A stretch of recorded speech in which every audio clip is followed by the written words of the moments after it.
Welcome to Savvy Business, Life Unscripted, with your host, Christina Rivera, where our guests share their wisdom and valuable business tips, empowering our audience to expand their personal potential. Hi, Hilmon Sorey, and thank you for coming to Savvy Broadcasting Life Unscripted today. I'm so grateful to have you here today, this wonderful Saturday, to talk to our savvy business owners on why the old sales methodologies are no longer working and what can they do better. We talked a little bit just before we hit the go button about that naughty four-letter word, sales, 5-letter word. It really, when you're a new business owner, you've got the expertise, that pain point you're helping the world with, but a lot of small business owners are like, I just want to do that. I want to do my genius and leave the sales, but you really can't do that. It's an important, integral part of growing your business, but you're going to help them get over that fear of sales. But before we go there, share a little bit about your backstory. Yeah, sure. My background. First of all, thank you so much, Christina, for having me here. I'm really excited to share what I can with your audience. And I've been impressed with the work that you've done this so far and the experts that you bring to the table. So I appreciate being in great company. My background, I have been an entrepreneur for many years. I've been in this world of sales training and scale, and I'm here in Silicon Valley, but I work all around the world in helping both business owners, startup founders, and even much larger organizations to scale their company and understanding what that means every step of the way. I've written 8 books on sales and sales management, a number of which are top sellers on Amazon. You can find those by looking for my name on Amazon. I'm sure we'll drop that in the show notes. And recently we started Scale Academy. And I'll tell you, Scale Academy is this great opportunity that we realized we've got in that we clearly understood and have proven out how to grow about growing companies that are venture funded, that are private equity funded, that have these hockey stick growth trajectories that are expected out of Silicon Valley and that are in these really hyper competitive spaces. We figured out ways in which we can take those companies and be successful. And then when I started to think, and if I can just share here a little personal story, I grew up in a family where I've come from a family of entrepreneurs, and I've been an entrepreneur since I was about 10 years old. First thing I did was I started a company called KidCo, all jobs from A to Z, and I was an agency for all my friends as I got older, and as we grew older, we had some folks who were babysitting, some folks who were cutting lawns, some folks who were shoveling snow. I grew up in Chicago, and I've been doing that since the beginning, and I've always been on the sales side. And my father was a business owner as well. And I remember after I finished my first book, which is called The Sales Enablement Playbook, he read it and he said, gosh, I really wish I had had something like this when I was running my businesses. He's since retired, right? And I started to think, gosh, folks who are in that space of 150K or above, where like their business is a little bit of their job right now, as opposed to really having that escape velocity for scale and growth. A lot of people don't really know how to go about growing their business and how to do that scary thing called sales while not selling their soul, and to be able to still do what they do and bring that to their audience and to their customer base and to their clients. So Scale Academy is really where we've pivoted on all of that knowledge that we have for big companies and distilled it down into what we can do to help entrepreneurs, founders, small business owners to scale their business like the big folks do out in Silicon Valley. I love that, Hilmon. Now, what is it? Is it the idea or mindset around sales that kind of prevents people from exploding past, say you get to that 3-figure salary? I hear from so many of my friends that own businesses that they almost feel like they're working for their business as an employee, instead of, like you said, having that escape velocity where you can make the business work for you. Exactly. Is it the mindset around we have, twisted around what sales is that stops business owners from growing? I think that there are, I love the question. I think that there are a couple answers to that. The two that I'm most familiar with, one harkens back to the book, The E-Myth. Do you remember the book, The E-Myth? It was written, and basically one of the theses in The E-Myth is that entrepreneurs tend to work in their business instead of on their business, right? Mm-hmm. And that paralyzes us for scale, because it becomes that I'm going to get in here, I'm going to do this, I'm going to serve, I'm going to fulfill, and we're not really thinking, well, how do we do this at scale? How do we increase the bandwidth, whether that's through systems, whether that's through staff, whether that's through strategy, whether that's through a deeper skill set? And those 4 things are really what we work on in the Scale Academy, which is strategy, systems, staff, and skills. Now, to answer your question relative to sales, I talk to audiences all over the world, and I've been doing this for many, many years. And one of the first questions I'll ask is I'll say, let's play word association. I say sales, what do you say? Here's what I get back. I get, oh, sleazy, conniving, manipulative, con man, used car. Like no one ever says, oh, the salesperson, that's the person. Yeah, that's the person with deep subject matter expertise who's going to resolve an issue for me in a finite amount of time at a cost that's relatively exponentially less than the outcome. Nobody says that, right? So we have this stigma when we think of sales, and nobody wants to be a salesperson, but everybody wants revenue, right? So you know what? You know what's funny, Hilmon? I started to notice years ago in corporate America, they changed the name of sales. Manager, account manager or something. There's like account managers, there are account executives, there's business development people, there's development reps, there's all sorts of things. At first, I'm like reading the description of these jobs going, oh, wait a second, isn't that a salesperson? That's a salesperson! You got that right. You're absolutely right. And the thing is, I think the other thing that happened as soon as they changed the names is they started to have to add a 0 to the salary, right? Because it's no longer a salesperson. I have a graduate degree and I'm coming to this organization and I've worked these other places, and so I am actually a strategic account executive, right? No, you're a salesperson. But, whatever gets them in the door, as they say.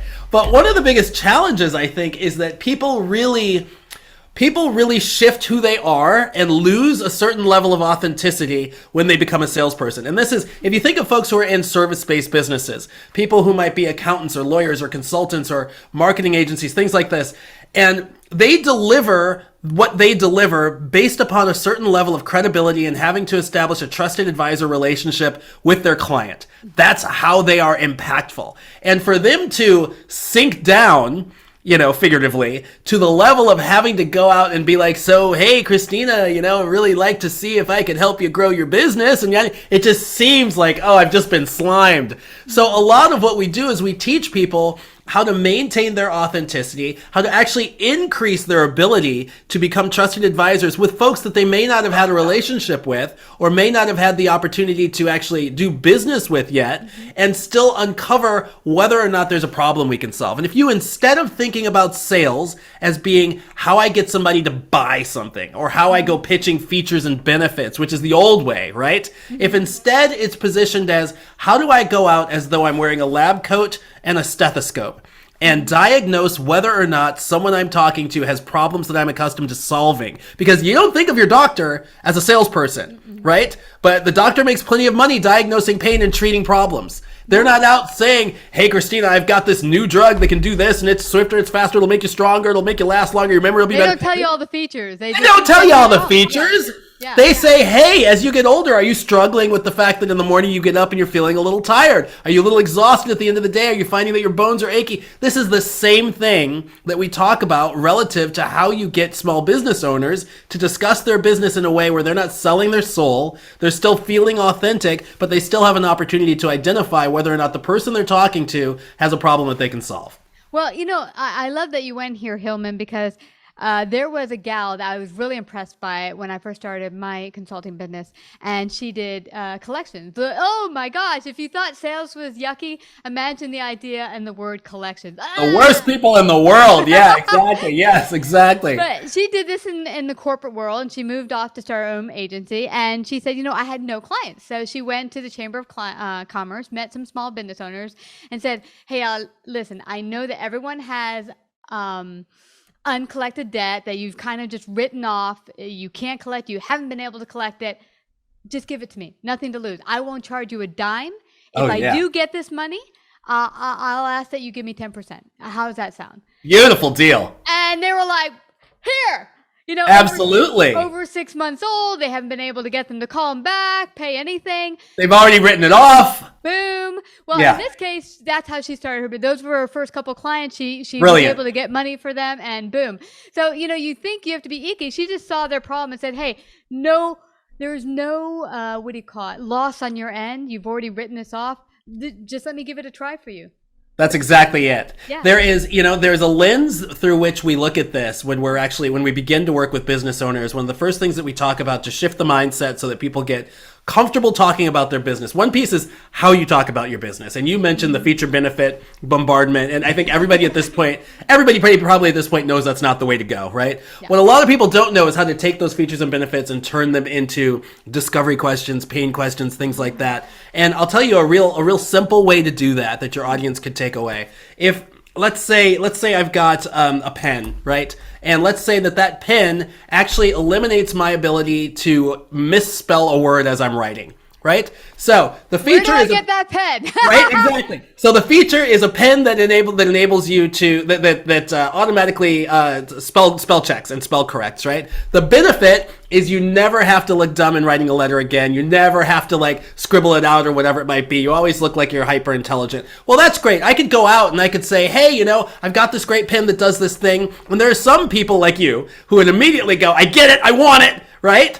But I'm still out there kind of selling my wares. The lab coat and stethoscope approach would be for me to think, what problem would someone have today to care about a pen that spell checks, right? And so you start thinking that through and it's like, well, maybe I'm someone who does a lot of handwriting and writes a lot of letters and I want to save time and not have to scratch things out because I found that sometimes I get midway through a lengthy letter and then I've got the scratch on it. It ruins the whole thing for me. Or maybe I'm consistently writing in front of people and I don't want to be embarrassed, right? So what we do instead of the feature benefit of being swifter, faster, stronger, lighter, and feeling like a salesperson is I say, hey, Christina, I don't know if this would be relevant to you, but I've just developed this new pen, and you know what? I'm working with people who really like to handwrite. Some of these folks they like to journal. Some folks are actually writing in front of a room consistently, and every now and then they find that they get a little embarrassed because spelling is not their thing. And having to cross out just ruins the calligraphy, or it ruins the impression, or they just feel shame when they're in front of a room. But none of this is happening to you, though, is it, Christina?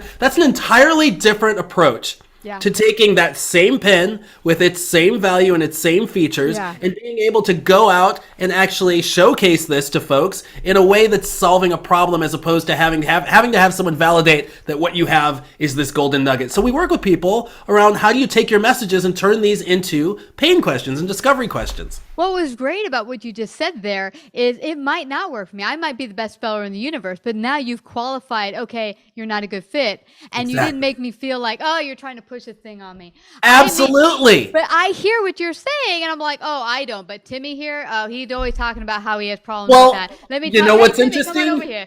Yeah. You know what's interesting about what you just said? And this is so key for folks like your audience, where they are delivering and they have customers and they have a customer base and they have folks that love them. Yeah, one of the best ways to increase your sales is to get referrals. Well, how do you get referrals? You don't just go, hey, you know anybody else that needs a pen that spell checks? Nobody knows the answer to that question. No one's sitting around at dinner parties going, anybody know anyone that has a pen that spell checks? You know what I mean? Instead, though, you say exactly what you just said. You say it in this format of diagnosing, and then whoever Christina ever runs across, you see someone journaling, and you're like, do you journal a lot? I see you've got some crossouts there. Would you be interested in? And now you understand, and you're equipping your audience to understand how to talk about your business, which then helps you to generate referrals, which isn't sales, but helps you grow your business, right? Oh my God, like hugely. Most of what we got as far as advertising and sponsors and people coming to our live events were actually people who came on and people who told other people. It is like the word of mouth is like one of the best ways to grow your business.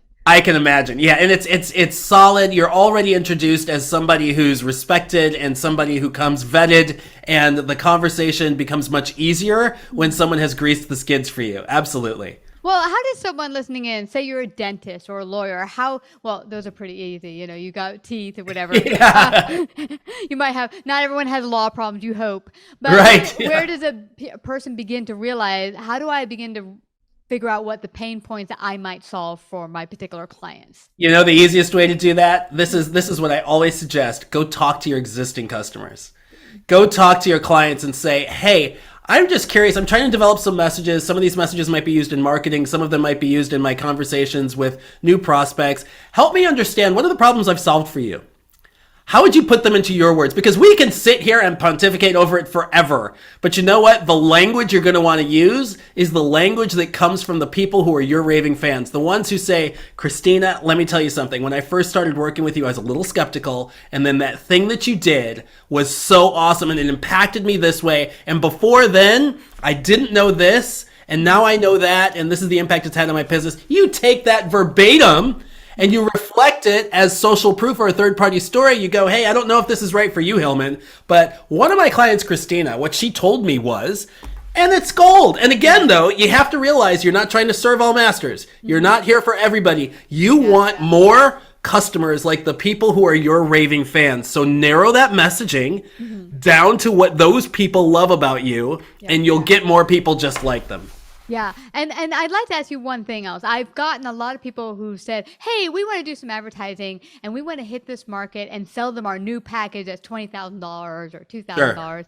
And I'll say to them, hey, but you're coming to my audience. You've not met maybe a good portion of these people. Have you ever gone on a first date and said, hey, can we get married right after this date? and I kind of feel that's what people are thinking when they go out there to do marketing. They're thinking, I want to sell this $20,000 package. What's going to be my ROI? And I want to get that done in one marketing purge or one marketing push. And I think that's the kind of not the best way to think about it, because it's kind of like, for me, that's how it feels to me, that you're asking for someone to marry you right off the bat. They haven't gotten to it's so self-centered. I mean, exactly. Sure, you want $100,000 in revenue this month, which means you're going to go out and you're going to push 5 $20,000 packages, even though the audience you're talking to has never met you before. It just doesn't pencil. So one of the things that we do when we're working with folks is we help people build the offer. And a lot of what that offer entails is also the value ladder. And the value ladder is, what is the engagement that someone's having with you that helps to build that trust so that at a certain point that $20,000 offer does make sense. The first piece might be you're offering, and I'm thinking of a service business here, right? You're offering something, and okay, so let's do this two ways. Let's say you are a dentist or a lawyer. It could be a diagnostic piece where you're saying, come in for a strategy conversation, come in for a free x-rays, whatever it might be, something along those lines, right? And then there's a next piece where, based upon that, I've now established some trust, I've offered you some value, which is exponentially more than what you've paid or the time that you've committed, and based upon that, I can take you to the next level, which might be a cleaning as a dentist, or it might be an evaluation of your estate planning. Let's say I'm an estate planning lawyer, right? An evaluation of your finances and estate planning, whatever. And then you tier people into that point. I will tell you this, Christina, when people tell me I have a long sales cycle, or I have a long process from initial conversation to closing the business, 9 times out of 10, it's because they have too few steps. They want to go from first date to getting married, to use your analogy. And what we do is we say, let's go from first date to dinner, to a vacation together, to meet the parents, to now you're married. And here's the thing. It collapses the time frame. What people don't understand is, just because there are multiple touches does not mean that now you're taking this thing that you want to close in 60 days to 2 years. No, you're just creating more touches, which creates more trust, which creates more certainty, which creates more value, which creates more sales. So that's one piece. If anyone is experiencing that, where it's like, gosh, I'm getting people to opt into this one thing, but they're not closing, try inserting another step that's going to create more conviction, more opportunity to engage with you, more validation, and you'll see that close rate go up. Because what we want is, we want super happy clients that don't feel that, oh, I made a mistake putting down Totally. that. You don't want that at the end of the day, that, oh, I just gave them $2,000, $20,000. What did I do? You don't Worst thing ever. Yeah, worst thing ever. And so what I found, I have this coach I now work with that for years I'd been following. He had free content on YouTube. Yes. And I bought some of his videos or whatever. And then last year, a course or something, right? Exactly. And then last year I went in for the several thousands of dollar work together thingy. But that's because now he had built that trust, and I felt totally comfortable, like this was worth putting down these thousands and thousands of dollars. But that's the path. But that's really the path. But it's sometimes it is a couple years. I mean, in that, in this case, because I was buying other courses, he had built the trust where I was making purchases with him. But that big, huge purchase of maybe $50,000, that was maybe a couple years. But Here's the thing, though, if I could just interject very quickly. One of the things that's critical to understand about that is that you've got a universe of opportunity. Let's say it's 100 people. Mm-hmm. And of those 100 people, 75 are opting into your YouTube, and that's just kind of free.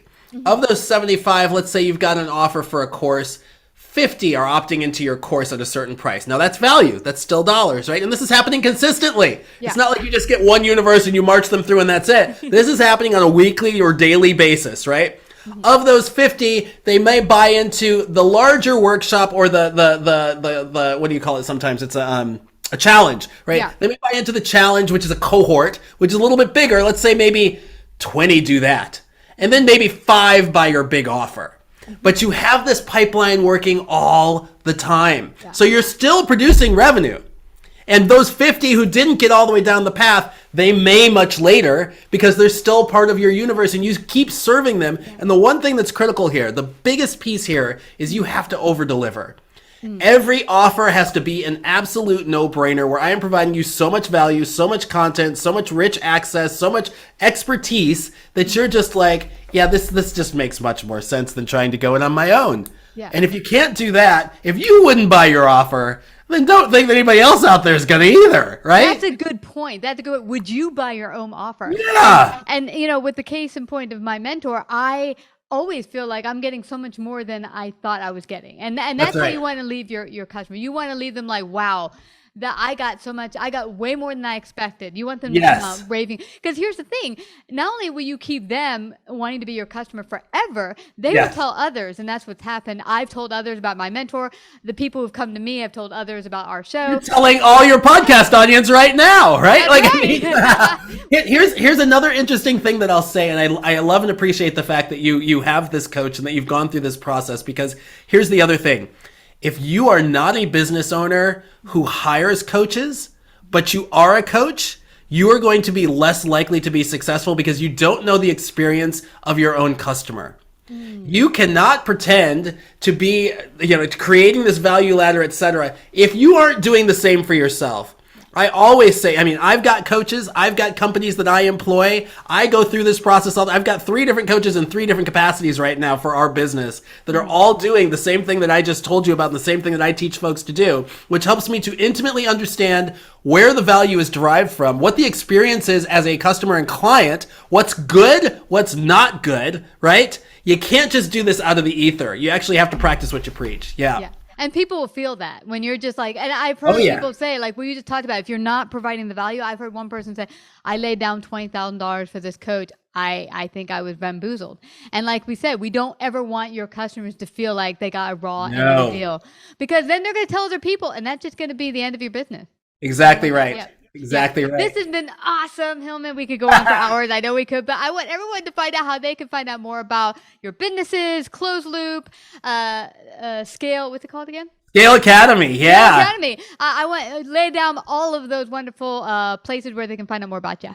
Okay, so you can connect with me on LinkedIn or on Facebook, actually. There's a group on Facebook called The Scale Academy that you can find us there. Or you can go to ClozeLoop.com, that's ClozeLoop.com/scale-academy. And you can take a look at what we're doing there. And I'm happy to connect with you on any of those places and share with you most of these groups, in the spirit of practicing what I preach. We provide tons of free content, tons of access to videos, tons of access to what you can do to grow. And then obviously we have some programs that work with folks to help get them where they want to go if they want to do it a little bit faster. So I'm happy to hear from anybody. That's great. We have ClozeLoop already on the page. I will add that other page for them to go to Scale Academy, because every business owner can scale on up. You don't have to be struggling today. Hilmon and his crew are here to help you. Scale doesn't have to be a scary, bad word anymore. It's a word of service. That's what it comes down to. You are taking your God-given gifts and talents and serving people with them. And what better way to do that than go out there and learn to sell. So thank you so much, Hilmon, for coming to Savvy Broadcasting today. Thanks for having me, Christina. It's been fun. Like, subscribe, and share this episode. To listen to more savvy episodes and savvy biz tips, go to www.lifeunscriptedradio.com. To find out about our paid sponsorship opportunities or how to become a guest, email Christina at lifeunscriptedradio.com.